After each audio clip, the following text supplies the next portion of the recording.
পঞ্চম শ্রেণীর বাংলাদেশ ও বিশ্ব পরিচয় বইটি থেকে পড়া হচ্ছে প্রথম অধ্যায় বাংলাদেশের ঐতিহাসিক স্থান ও নিদর্শন। পৃষ্ঠা নাম্বার হলো ৮। তো এখানে পার্ট ৪-এ বলা হচ্ছে আহসান মঞ্জিল। আহসান মঞ্জিল সম্পর্কে আলোচনা করা হবে। তো বলা হচ্ছে আহসান মঞ্জিল ছিল বুড়িগঙ্গা নদীর তীরে নির্মিত বাংলার নবাবদের রাজপ্রাসাদ। মুঘল আমলে জামালপুর পরগনার জমিদার শেখ এনায়েতুল্লাহ এই প্রাসাদটি নির্মাণ করেন। ১৮ শতকে তাঁর পুত্র শেখ মতিউল্লাহ প্রাসাদটিকে বাণিজ্যিক কেন্দ্র হিসেবে ব্যবহারের উদ্দেশ্যে ফরাসি বণিকদের কাছে বিক্রি করে দেন। ১৮৩০ সালে খাজা আলিমুল্লাহ ফরাসিদের নিকট থেকে এটিকে ক্রয় করে আবার প্রাসাদে পরিণত করেন। এই প্রাসাদকে কেন্দ্র করে খাজা আব্দুল গনি একটি প্রধান ভবন নির্মাণ করেন। তিনি তার পুত্র খাজা আহসানউল্লাহর নামানুসারে ভবনটির নামকরণ করেন আহসান মঞ্জিল।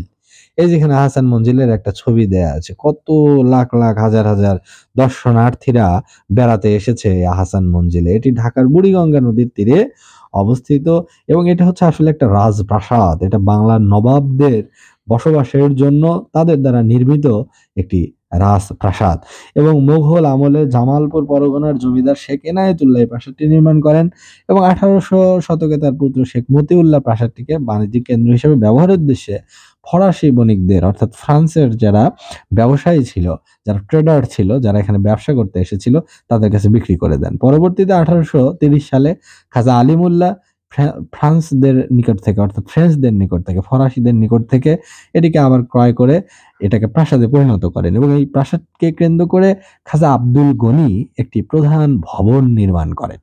তিনি তার পুত্র খাজা আহসানউল্লাহর নাম অনুসারে ভবনটির নামকরণ করেন আহসান মঞ্জিল। অর্থাৎ আহসান মঞ্জিল এটা কারো একটা নামে। কার নামে? খাজা আহসানউল্লাহ। নবাব পরিবারেরই সন্তান খাজা আহসানউল্লাহ। তার বাবা ছিলেন খাজা আব্দুল গনি। তিনি একটি ভবন নির্মাণ করেন এবং তার ছেলের নামে খাজা আহসানউল্লাহর নাম অনুসারে সেটাকে নামকরণ করেন আহসান মঞ্জিল। তো এখানে বলা হচ্ছে যে ১৮৮৮ সালের ঘূর্ণিঝড়ে এবং ১৮৯৭ সালের ভূমিকম্পে ভবনটি ক্ষতিগ্রস্ত হয়। পরে তা মেরামত করা হয়। ১৯৮৫ সালে বাংলাদেশ সরকার প্রাসাদটির তত্ত্বাবধানের দায়িত্ব নেওয়ার পর এর প্রাচীন ঐতিহ্য ফিরিয়ে আনা হয়।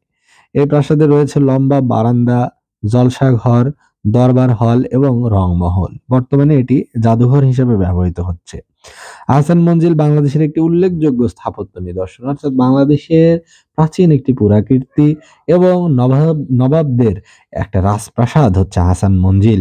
তা আহসান মঞ্জিল ১৮৮৮ সালের ঘূর্ণিঝড়ে এবং ১৮৯৭ সালের ভূমিকম্পে হচ্ছে এই ভবনটি ক্ষতিগ্রস্ত হয় এবং ক্ষতিগ্রস্ত হওয়ার পরে পরে তা মেরামত করা হয়। কিন্তু ১৯৮৫ সালে বাংলাদেশ সরকার যখন এটার দায়িত্ব নেন, এটি বাংলাদেশ সরকারের তত্ত্বাবধানে যখন নেওয়া হয় তখন এর প্রাচীন ঐতিহ্য ফিরিয়ে আনা হয়, অনেক সংস্কার কাজ চালানো হয় এবং এই প্রাসাদে রয়েছে লম্বা বারান্দা, রয়েছে জলসাঘর, রংমহল, দরবার হল এবং এটি বর্তমানে জাদুঘর হিসেবে ব্যবহৃত হচ্ছে। প্রতিদিন অনেক মানুষ এই আহসান মঞ্জিল পরিদর্শনে দেখতে দূর দূরান্ত থেকে ছুটে আসে।